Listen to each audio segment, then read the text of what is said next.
right. Thank you, Charles Kaplan. You have left a comment.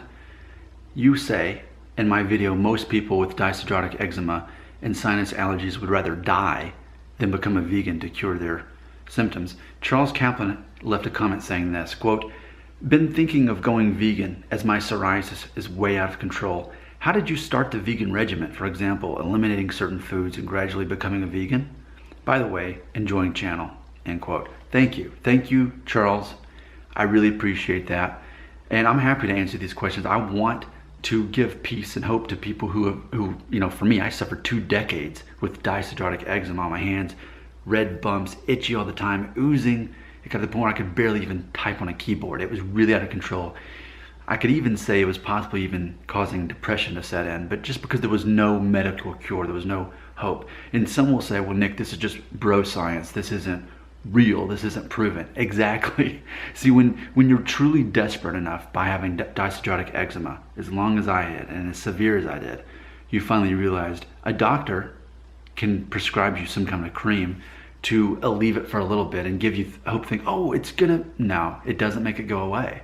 You have to heal it from within. So I'm here to help anyone who's that desperate and wants to know, how do you begin this process? So to directly answer our friend Charles's question, he says, how do you start the vegan regimen? Now here's what I would say. Think of it this way. It's not a matter of, oh no, I can't eat meat or eggs or dairy or anymore. That's not what it is. It's, oh, I'm gonna eat these other things instead. I'm gonna boost up these other things to where I won't need to think about meat or eggs or dairy.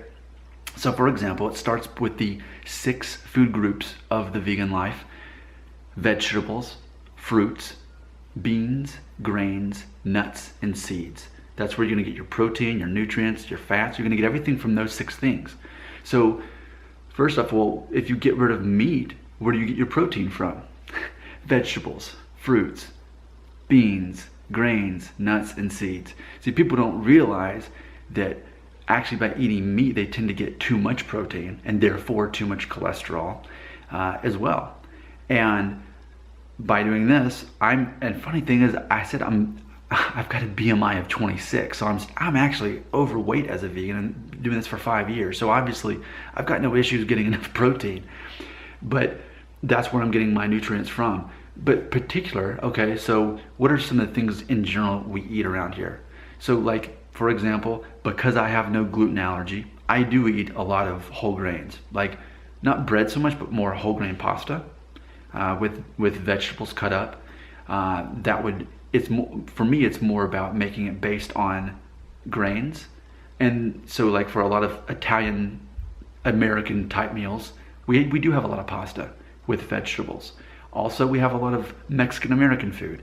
For example, beans, you know, that's a big source of protein as well. So you can have bean burritos wrapped, and if you're gluten intolerant, you can still use corn tortillas, you know, wrap it up. And then again, your vegetables in there as well. So a lot of our meals are based on those things. We also have a lot of soup. My wife puts stuff on the crock pot. There you go.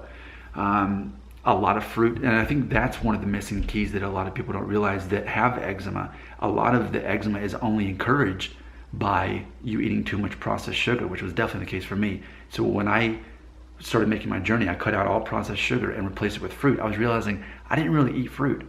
So every morning for 5 years now, I've had a smoothie, which has a whole banana in it, a cup of frozen blueberries, a cup of oatmeal, which again is actually a grain, to replace meat, and some unsweetened cocoa powder in there also, and just 1 teaspoon of peanut butter. Peanut butter has a lot of saturated fat, so I'm minimal on that, but I'll still throw it in there for good fats and proteins as well. So that's one way I get my fruits in. And then in the afternoon, I may cut up an apple or an orange or 2. I'm not afraid of overdosing on those things, but it's important when you have dyshidrotic eczema that you stay away from juice. Juice is, no, Nick, it's good for you. It's, no. Take it from a guy that's been healed. Forget what everybody else says. Listen to the guy that's been healed and wants to help you, okay? No juice. No juice. Eat the whole fruit. The way the good Lord designed it was that you eat the fruit with the fiber. And yes, it's sweet, and yes, it's got vitamins and nutrients, but it's also got fiber that your body needs. Your body needs that fiber to process everything out. Eating whole fruits is what you're gonna be doing instead of the processed sugar, instead of the desserts. That's a key That's a major staple in being a vegan and making it work. You got to start eating actual whole fruits, chopped up or even frozen and put in a blender every morning. Start off your day that way. I gotta say, I don't go around hungry, and I haven't since becoming a vegan. It's like this. And if you go vegan, it's like, oh man, I'm craving a juicy burger, only because you lived your whole life depending on that for protein and fat. Once you start replacing it with legitimate substitutes like beans, for example, you realize, oh well, I guess I'm not hungry anymore. That actually took care of the problem. But it's propaganda to believe that we have to depend on animals for our nutrients. Now, what about dairy? How do I even make a smoothie without dairy? Almond milk, cashew milk, unsweetened, of course. They have even vanilla, which is unsweetened. Here in America, it's pretty easy to get your hands on. They have some kind of organic section. It's really not that expensive. It's very easy. Even Walmart sells the stuff now. So that's what I do for that. Also for our pasta too, my wife makes this cashew sauce, which is going back to the nuts. Nuts have a lot of protein and fat in them. She uses cashews, puts them in a blender with almond milk, pours it into our sauce, and it makes like a creamy sauce. So basically by using nuts and seeds, you can actually kind of have that creaminess on there. It's not to replace, I'm not here to say, oh, a veggie burger is just as good as a juicy burger. No, I'm not here to say that. I'm realizing that I'm cutting that part of my identity as far as needing animal products in order to be healthy, and I've found a better substitute. At this stage of my life, what I realize is, what if things were reversed? What if instead of vegetables, fruits, beans, grains, nuts, and seeds being this alternate lifestyle, this alternate food pyramid, what if that was the actual real one? And instead, because most people up until this point in history didn't have access to those things, they had to rely on animal products, killing animals and getting the protein there, and therefore getting the diseases and cholesterol and all that stuff that comes with it. What if you think the opposite, which is obviously how I think now? So there's your starter kit. Please ask more questions, because if this is interesting to people who are watching my videos, then it's worth me making more videos about. I'm a millennial. I'm not here to compete. I'm here to collaborate. I want us to have an ongoing conversation about things that are interesting, more so than when you're just scrolling on your Facebook.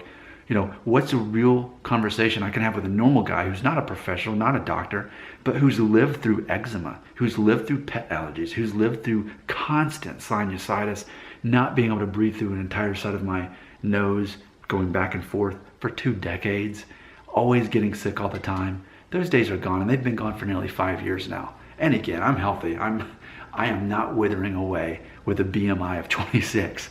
I'm trying to lower that, actually. So there you go. I hope that answers your questions. Let me look at that comment one more time just to make sure I didn't miss anything on there. Gradually becoming a vegan, yeah. So what I would say in closing, now that you've heard the basic food groups: vegetables, fruits, beans, grains, nuts, and seeds, what you can start doing is just go get some almond milk or cashew milk and try that smoothie out. Start your day off with a smoothie, with a banana, a cup of frozen blueberries, a cup of oatmeal, unsweetened almond milk, unsweetened cocoa powder, a spoon of peanut butter in there. And you realize, wow, I've got so much protein and fat in my system right now, I'm good to go. Actually, I feel better eating this. And just by switching out your milk for almond milk or cashew milk, switching out your actual real butter for vegan butter, which is made from oils from plants, that's where you really need to start, is swapping out those and realizing, oh, I can do this, and then make the switch to vegetarian from there. Oh, I can still get cheese, I can still have eggs, but then the better you become at using those vegan alternatives, you realize, now I'm not even craving this that much more. Now, I will admit, I stumbled into this. I never intended to be a vegetarian or vegan. I cared so much about being healed of dyshidrotic eczema that I really would do anything. Unlike the people who email me, I'd do anything, Nick. Most of them don't. They would not become a vegan in order to do this, because it's not medically sound, because doctors don't endorse it. And that's fine. Listen to doctors. They know more than I do. Except, have they been healed of eczema? I have. So that's the choice you have to make. Remember, I'm just a YouTuber. I'm not a professional. I'm not a doctor. You shouldn't do anything I said, unless you want to be healed of eczema like I have. It's up to you. No pressure. I have been healed. Who else do you know that's been healed of eczema? It's been gone for over 5 years. It's been gone. I've been healed. Who do you want to listen to? Someone who hasn't been healed or someone who has? Someone who's a professional or someone who's not a professional but that can help you anyway? I'm not a professional, but I have been healed.